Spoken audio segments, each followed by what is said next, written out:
Good morning. Welcome to the July full moon release ritual and garden tour. Here's my sweet peas, finally starting to look good. My line of tomatoes is growing, though it'll still be a while. And here's the rest, or most of the rest, of my tomatoes coming up on these beautiful supports that we have out of hog wire. Quite like those. Finally, my fava beans are growing. I'll be harvesting some of those today for lunch. And the cabbage whites have enjoyed my collards and kale and broccoli, but so have I. So there you go. The best thing in the garden right now are these gorgeous, gorgeous currants, and there are lots of them. Even people, all the neighbor boys come by and pick them, and we still have lots. It's great. It's a really abundant crop. The red gooseberries are starting to blush. We've harvested our very first peppers, but it looks like it's going to be a while before we have any more. Next month, we should have some blackberries. This is cilantro, which grows wild, or spontaneously, I should say, all over my garden. And we grow it both for the fresh leaves, because we love cilantro, and for the seeds. And you can see the seeds are starting to grow right here. We collect those every year, so we have fresh coriander. Fresh coriander tastes very different. It's really, really good. And we have some dill growing spontaneously as well. And I just made some fermented dill pickles, which were really cool.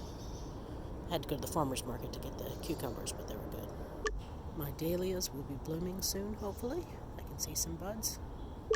And it's way past time to replace this bolted lettuce. I just deadhead the Graham Thomas, and it needs to be done again. We're getting to the end of that season, though it will bloom a few more times, not as spectacularly as it did. The zucchini has powdery mildew, which is not such a big deal, though it certainly looks ugly, and it infects everything around it. So I guess it is a big deal, but it doesn't change the taste of the food. Some beans are starting to grow up this, and the parsley is still doing very well too. Hard to tell, but behind all that asparagus is a peach tree.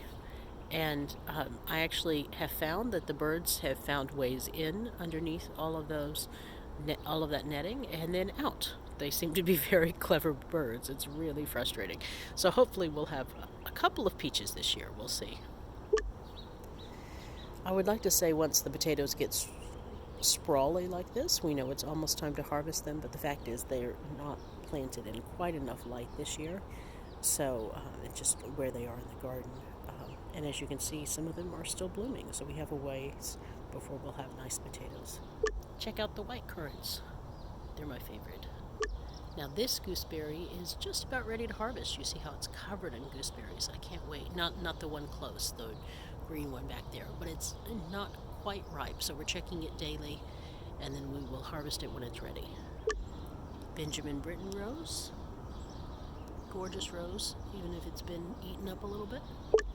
My 4 hascaps aren't producing this year yet, but they're starting to grow. This is always one of my favorite roses. It was here when we got here, so I don't know what it is. And it blooms last. It comes up, I always think it's dead, but then it comes back and it blooms, so isn't it pretty? I do love a good Japanese fern. This one's looking nice.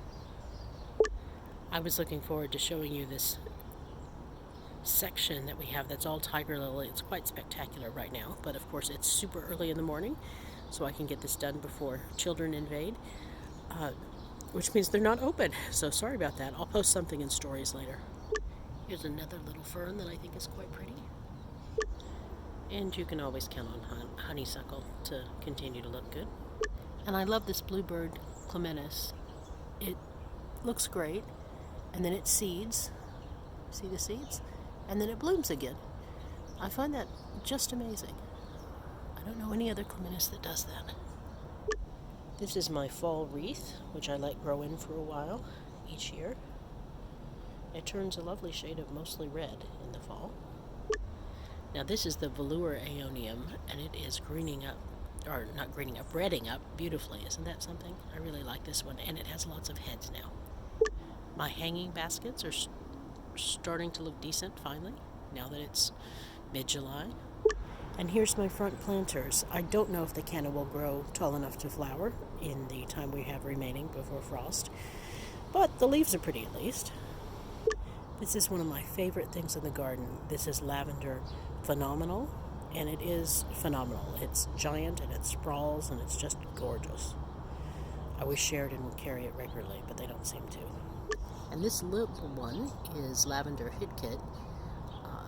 So it's very pretty and petite, and I have it lots and lots of places in the garden. There's always something that's a spectacle, and right now it's this yucca flower.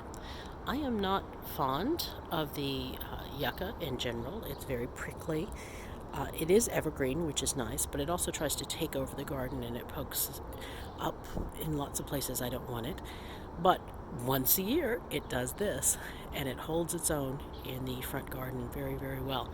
And right behind it is the Navy Lady rose, which is still blooming, unlike my other roses mostly. And now it's time for the full moon release ritual. So write down on a piece of paper things that you are ready to let go of, express your gratitude for them, and then go someplace where there's no fire hazard and where you're protected from spreading fire. This is a charcoal chimney, so I know it's protected. And of course, we've just had rain again. Light your list.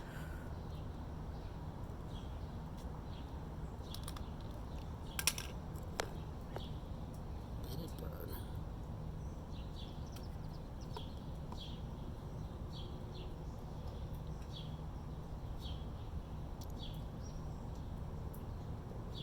And release those things that you've been holding on to. It's time to let go of. There you go, all done.